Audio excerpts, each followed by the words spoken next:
Welcome to Reality Check. This is Krishnan. We will talk about my experiences, my opinions, my thoughts on everything from life, business, philosophy, spiritual, current news, anything and everything goes. I hope it's entertaining and maybe you could take something back home with you.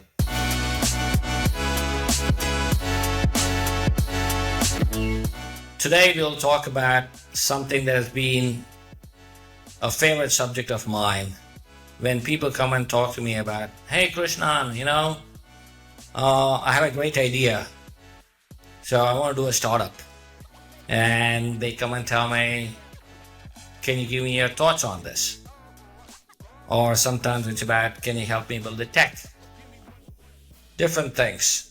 I'm like, yes, great. I love the concept, the thought that you want to do something.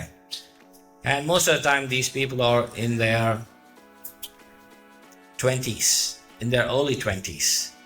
And I am really appreciative that they have the courage to come out and do something on their own instead of going to a regular job and getting into a mundane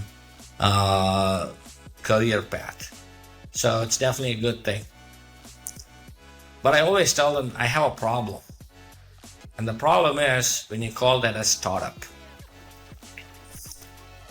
I honestly believe startup is a word that should be reserved for something that is doing something innovative.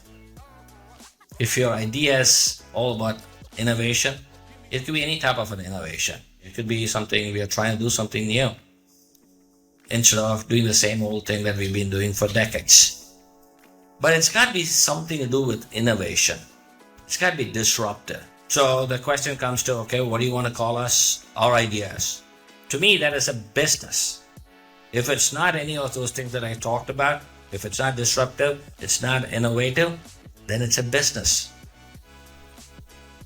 So people ask me, is startup not a business? Yes, startup is also a business.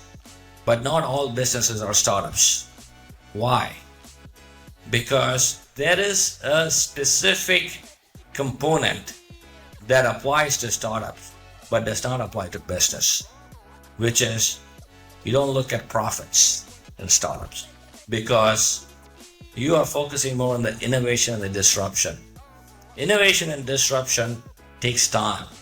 Innovation is all about capturing people's mind.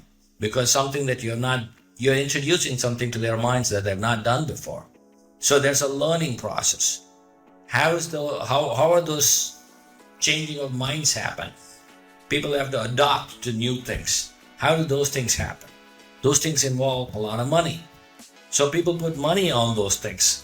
VCs, the venture capitalists, fund those things. There are angel investors who put seed into that idea and get them off the ground. But they are not looking for any immediate gains there because they do know it's a risk that they're taking. Some of these things may take off, some of these things may not. But when it comes to business, there has to be profit. It's very important for the business to start making money and the revenue start helping the functioning of the business. When that does not happen, there is a failure is what that's going to happen at the end. It's just when you fail is the only question. Same applies for startups too. That's why I said startups also have to be run as a business. But the only thing that they have the privilege is not think of profits, let's say in a 3-year cycle. We don't have the light at the end of the tunnel in a startup. Whereas in a business, you need to have that thing. So people go, okay, give me an example of a startup. To me, if you look at it in India, Flipkart is a startup because they were the first people to start educating us on how we could order stuff online. And when we were not ready to trust online e-commerce platforms, they came up with the cash on delivery concept. Mintra, We had never thought about buying fashion online. Today, buy the shirt online in Mintra. So it's like they came up with the whole concept of, you will send your stuff to your house. Try it out. If you like it, pay for it. If not, I'll take it back. So those are introducing new concepts. There's another company that I could think of in the space of quick commerce, Zepto. When they first came out, I said, nobody's going to care about whether you come in 10 minutes or an hour or half a day. Because these are things we're going to plan for. Who's going to start cooking without mustard? But you know what? That happens. And the best part about these guys, it's like, I don't know what they do. It's like as though they're peeping into your phone. Even before I could place the order after making the payment, they are right there, ringing the bell saying, hey, I'm here. I really have no idea how they do, but they just do it. Execution. So that, I think, is a startup. And then if you look at internationally, we have the mother of all startups, which is Amazon. We have the Airbnbs, so Uber. So those are things that change the way we used to do things before.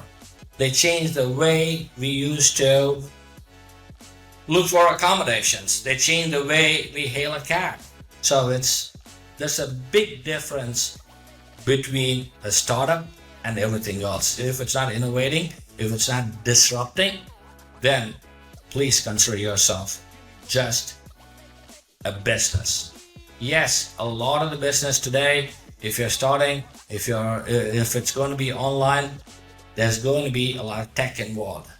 That does not mean all tech businesses are startups.